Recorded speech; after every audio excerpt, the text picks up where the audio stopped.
Oke, pada video based learning kali ini kita akan membahas mengenai array dan pointer. Seperti yang kita tahu bahwa pada pemrograman bahasa C, kita dapat mendeklarasikan penyimpanan multivariabel yang sejenis menggunakan array.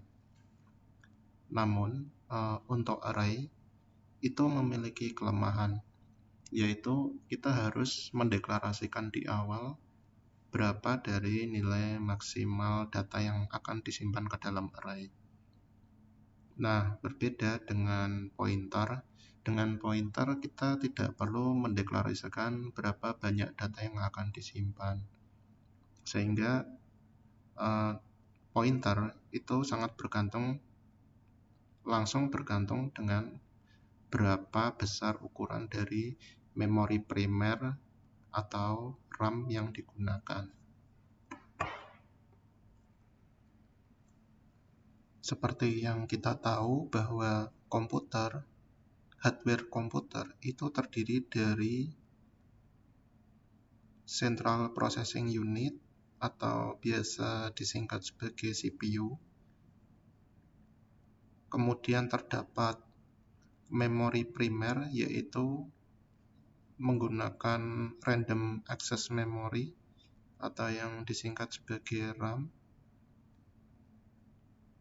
Kemudian sekunder memory, yaitu salah satunya menggunakan hard disk.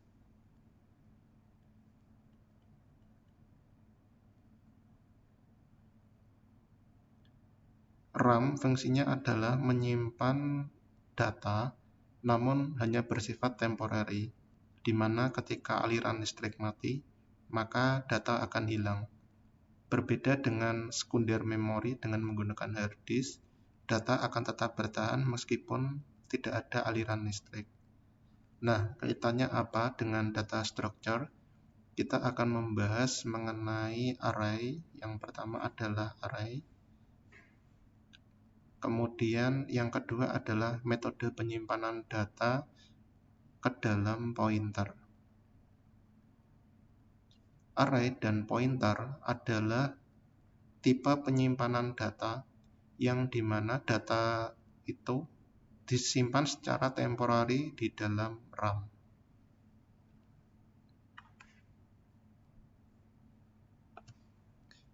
Sebelum kita berbicara lebih jauh mengenai metode penyimpanan data menggunakan array dan pointer, kita akan mereview kembali mengenai penyimpanan data tunggal.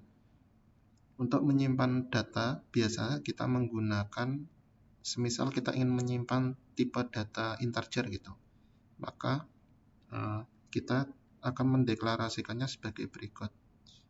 Kita bisa ketik int spasi kemudian misalkan x gitu sama dengan 10. Nah, yang kita tahu bahwa nilai x ini hanya untuk menyimpan data tunggal.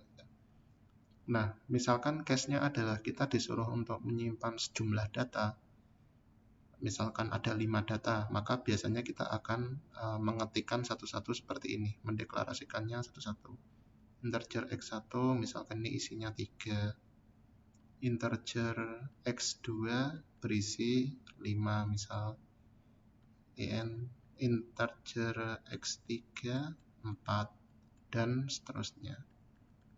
Nah, ini sangat tidak efisien karena akan menghabiskan waktu untuk mengetik satu persatu. Apabila case-nya kita disuruh untuk membuat 100 data, maka akan sangat tidak efisien jika kita mengetikkan integer x1 itu sehingga x100. Nah, ini sangat tidak efisien. Maka muncullah penggunaan array. Dengan array kita cukup mengetikkan atau mendeklarasikannya sebagai berikut. Cukup ketikkan integer x, kemudian ada kurung sikunya. Nah, di tengah-tengah ini kita harus menginisialisasi awal berapa nilai maksimal data yang ingin disimpan, misalkan 100. Dengan demikian, maka nilai array X ini dia akan mampu menyimpan sebanyak 100 bilangan integer. Masalah baru akan muncul apabila ternyata data yang hadir atau yang akan diakses masuk itu lebih dari 100, katakanlah misalkan 1000. Nah, gap ini otomatis tidak bisa disimpan, 1000 data ini tidak dapat disimpan ke dalam array X ini. Maka solusinya pasti yang akan kita lakukan adalah mematikan program kita, kemudian kita menggantinya menjadi 1000. Nah, ini sangat kurang efisien dan akan terjadi interupsi terhadap program karena kita harus mematikan program. Untuk mengatasi hal ini, kita tidak akan menggunakan array, kita akan menggunakan pointer.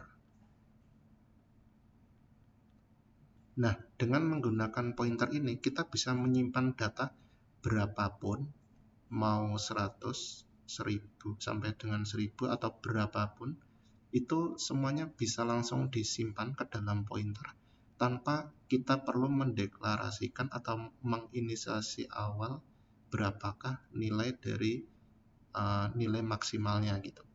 Karena pointer akan secara otomatis menyimpan datanya ke dalam RAM, sehingga jumlah maksimal data yang bisa disimpan itu hanya bergantung pada RAM itu sendiri.